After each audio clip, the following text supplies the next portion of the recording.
Moins de 2 semaines après l'assassinat de Samuel Paty, c'est donc un nouvel attentat islamiste qui frappe la France. Une attaque dans une église catholique, la basilique Notre-Dame de Nice. C'était vers 9 h ce matin qu'un assaillant d'une vingtaine d'années a tué 3 personnes armées d'un couteau.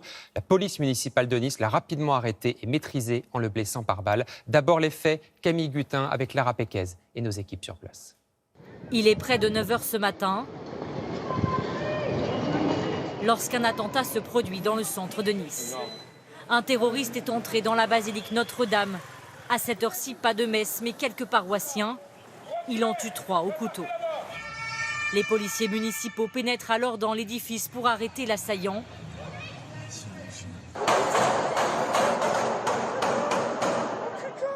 Il tire plusieurs coups de feu et le blesse grièvement.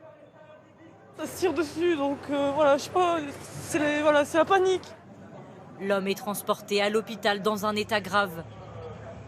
À l'intérieur de l'église, une femme de 70 ans et le sacristain sont retrouvés égorgés. Une troisième femme d'une quarantaine d'années, blessée à coups de couteau, a pris la fuite et s'est réfugiée dans un bar. Mais les secours ne pourront rien faire. Elle décède peu de temps après. Des riverains proches de l'église ont vu les paroissiens tenter de s'échapper. Ce qu'on a vu, c'est des gens courir brutalement, sortir en courant partout, en hurlant que tout le monde, il tuait tout le monde. Le terroriste, lui, revendique son acte. Il ne fait aucun doute que l'auteur de ces actes, qui n'a cessé de répéter en boucle devant nous Allahu Akbar alors qu'il était médicalisé sur place, quel était le sens de son geste, sa détermination. L'église se trouve en plein centre-ville de Nice. L'assaillant avait-il repéré les lieux? A-t-il agi seul? Les enquêteurs tentent actuellement de le déterminer. Très rapidement, on arrivera, je pense, à le savoir. Il y a une caméra de vidéosurveillance qui se trouve pile devant l'église Notre-Dame. Donc je pense qu'à l'heure qu'il est, les images sont en cours d'exploitation. Une enquête pour assassinat en relation avec une entreprise terroriste est ouverte. La surveillance autour des lieux de culte et des écoles sera renforcée ces prochains mois. Et ce témoignage poignant à présent, celui d'un responsable du restaurant où l'une des 3 victimes, grièvement blessée, s'était d'abord réfugiée juste avant de décéder. Témoignage recueilli par Audrey Richy avec Nathalie Pérez et Virgile Gado. Dans son restaurant situé juste en face de la basilique Notre-Dame, Brahim Djelloul a vu l'horreur de très près ce matin lorsque l'une des victimes du terroriste est sortie en catastrophe de l'église. Et traversé la rue avec plein de sang. Et mon frère et le jeune qui travaille aussi avec nous, c'est eux qui l'ont récupéré, ils l'ont mis à l'intérieur. Ils n'ont rien compris au départ. Et elle parlait encore, elle disait qu'il y a quelqu'un à l'intérieur. La femme, elle est décédée 1h30 après. Son frère et l'employé du restaurant tentent ensuite d'entrer dans l'édifice religieux. Et quand ils ont remonté des petites marches là, pour aller à l'entrée de l'église, c'est là où ils ont vu l'assaillant avec son couteau. Donc il les a menacés aussi, ils ont reculé. Tout de suite après, quand les policiers municipaux, que je remercie beaucoup, ils sont venus, ils ont intervenu, ils ont bloqué tout ça. Pour ce restaurateur de confession musulmane qui vit dans ce quartier Notre-Dame depuis 20 ans, le choc est immense. J'ai encore la chair de poule. Donc, ce qu'ils font, c'est pas l'islam. Moi, j'ai jamais vu ça. Donc, et pourtant, je connais le Coran par cœur. On n'a jamais vu ça. Ça, c'est ces gens-là qui font ça au nom de l'islam. Franchement, pour moi, c'est pas des êtres humains. Entendu de longues heures par la police cet après-midi, Brahim Djelloul mettra du temps à se remettre de cet attentat qui a secoué son quartier multiconfessionnel qu'il apprécie tant. Et une nouvelle fois, c'est la ville de Nice qui se retrouve endeuillée par une attaque terroriste, 4 ans seulement après l'attentat de la promenade des Anglais. Une émotion, une colère également qu'on constate sur place depuis ce matin. Arrêtons-nous sur l'une des victimes de cet attentat. Elle travaillait dans l'église et était très appréciée. Diane Schlinger avec Didier Brignan et Thomas Cuny. Des dizaines de bougies, comme autant de larmes et de prières. Ce soir, devant la basilique Notre-Dame de Nice, là où 3 fidèles ont été assassinés pour leur foi. Vincent Locke était le sacristain. Ce père de famille de 54 ans travaillait dans l'église depuis des années. Il a été égorgé alors qu'il venait d'ouvrir les portes pour les paroissiens. Quand la nouvelle de l'attaque tombe ce matin, beaucoup accourent aux abords de la basilique, abasourdis, les larmes aux yeux. On vient d'apprendre à la télévision que notre sacristain a été assassiné, tué. C'est un choc. Je l'imagine, je le vois toujours en train de marcher, allumer les bougies. Et là, on me dit qu'il n'est plus. 2 fidèles ont également été assassinés, une femme de 70 ans et une mère de famille d'une quarantaine d'années. 3 victimes catholiques, des Niçois, habitants d'une ville touchée 3 fois en 5 ans par le terrorisme. En 2015, un assaillant avait blessé des militaires. En juillet 2016, 86 personnes ont été tuées sur la promenade des Anglais. Aujourd'hui encore, Nice est frappée de plein fouet. C'est horrible. Moi, en plus, je me suis mariée là. J'y suis au moins 2-3 fois par semaine et une fois de plus, on est touché en plein cœur, quoi. Là, ça fait trop. Et s'attaquer à un lieu saint en plus.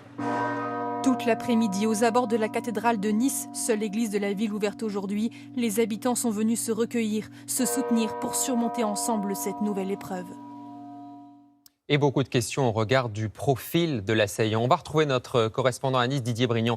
Didier, les enquêteurs ont ce soir un nom et un itinéraire. Exactement, l'assaillant est un homme rentré fin septembre en Italie, lié à l'île de Lampedusa. Il dit s'appeler Brahim A et se présente de nationalité tunisienne, âgé de 21 ans. On sait que par la suite, il est arrêté par la police le 4 octobre en Italie. Il est retrouvé ensuite dans un centre pour migrants à Bari le 9 octobre, un centre géré par la Croix-Rouge. C'est la dernière trace que l'on a de lui. Des expertises sont actuellement en cours. On devra en savoir davantage dans moins d'une heure puisque le procureur du parquet antiterroriste doit tenir ici au tribunal de Nice une conférence de presse. Merci beaucoup Didier Brignon. En direct de Nice, une attaque qui visait clairement les Français catholiques au sein de cette basilique de Nice. Et c'est donc un choc pour toute la communauté chrétienne. De nombreuses églises ont sonné le glas cet après-midi à 15h. Et le Premier ministre doit rencontrer dans une demi-heure l'archevêque de Paris. Un attentat islamiste qui rappelle celui de l'église de Saint-Étienne-du-Rouvray en 2016. Hugo Capelli avec Guillaume Le Goff.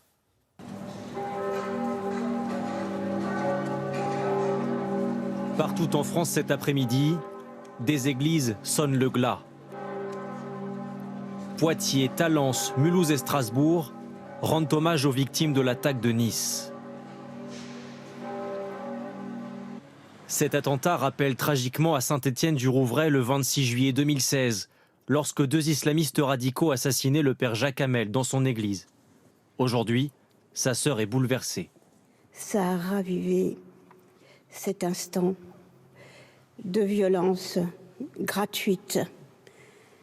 Je pense aux familles qui vont avoir la même souffrance que la nôtre, la famille du père Hamel. C'est une souffrance inépuisable. À Lourdes, près de 300 pèlerins se sont arrêtés pour prier. Soyons réalistes, c'est l'ensemble de notre société qui est touchée, meurtrie et qui s'associe à notre peine. Dans la capitale, des messes dédiées aux victimes et à leurs familles, comme ici à Saint-Sulpice. Priez pour nos frères morts ce matin en priant dans une église. La réponse, nous, c'est pas la vengeance, c'est pas la colère. Ça pourrait être la colère, mais non, c'est la prière. La prière est déjà pour ceux qui sont partis, pour leurs familles, parce que c'est une douleur épouvantable. Autre recueillement à Paris cet après-midi. La communauté catholique est touchée en plein cœur. C'est très triste, parce que ça va opposer les gens les uns contre les autres, alors qu'on est tous là pour justement, si on vient dans une église, c'est parce qu'on pense qu'on est tous frères. On a mal, c'est toujours un coup dur, et on pense beaucoup aux victimes, on prie pour elles énormément. Se faire tuer comme ça, pendant qu'on est en train de communier avec Dieu, c'est bouleversant. Ouais. Le pape François a également réagi sur Twitter, affirmant prier pour les victimes, leurs familles et le bien-aimé peuple français. Un nouvel attentat visant directement un lieu de culte, une basilique catholique. En duplex avec nous dans ce 20h, Monseigneur Éric de Moulin-Beaufort, le président de la Conférence des évêques de France. Bonsoir. D'abord, comment vous réagissez à cette attaque? Est-ce que pour vous, ce sont les catholiques qui ont été visés clairement ce matin? C'est clairement le cas. On voit bien que l'assassin est entré dans une église. Je pense qu'il savait bien qu'il y entrait. Il s'attaquait à des paroissiens et à des paroissiennes qui étaient des gens tout à fait ordinaires, si j'ose dire, même pas un prêtre. Donc il les a vraiment attaqués en tant que chrétiens.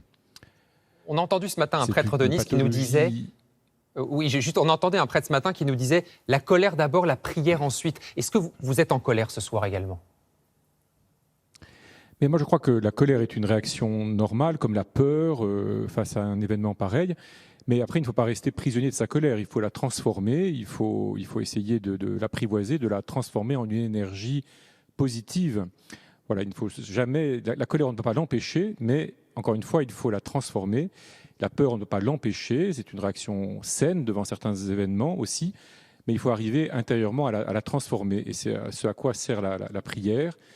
Et c'est ce à quoi je crois tous les Français doivent s'atteler aujourd'hui pour que ces horreurs, pour que cette pathologie qui se réclame de l'islam, mais qui est surtout une espèce de pathologie religieuse, ne l'emporte pas, ne nous prive pas de ce qui est le plus important de notre humanité. Alors restez avec nous, on va écouter le président du Conseil français du culte musulman, Mohamed Moussaoui. Il a demandé aujourd'hui, et c'est une vraie nouveauté, en signe de deuil et de solidarité, la fermeture des mosquées ce week-end. Je vous propose de l'écouter. 3 de nos compatriotes assassinés de cette manière atroce est une blessure. Cette éruption de ce terrorisme dans notre vie est un affront à notre foi et notre religion. J'ai appelé tout de suite les musulmans de France à annuler toutes les festivités autour de la fête de Maoulid, la fête de la naissance du prophète de l'islam, et de fermer également tous les lieux de culte à partir de ce soir. Alors nous verrons si cet appel est entendu. Monseigneur Éric de Moulin-Beaufort, comment vous accueillez cette demande ? Est-ce que vous n'avez pas peur quand même d'une montée des tensions entre les religions en France ? Vous savez, la violence, elle habite le cœur de tous les hommes.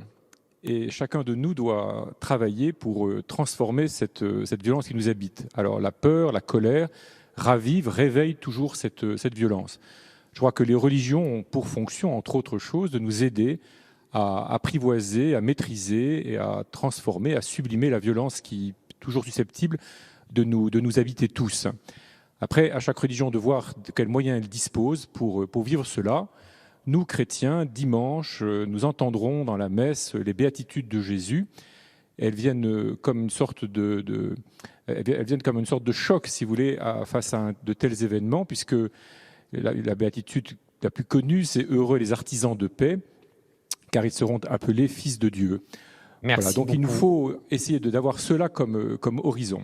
Merci beaucoup, Monseigneur Éric de Moulin-Beaufort, d'avoir été avec nous ce soir dans le 20h de France 2.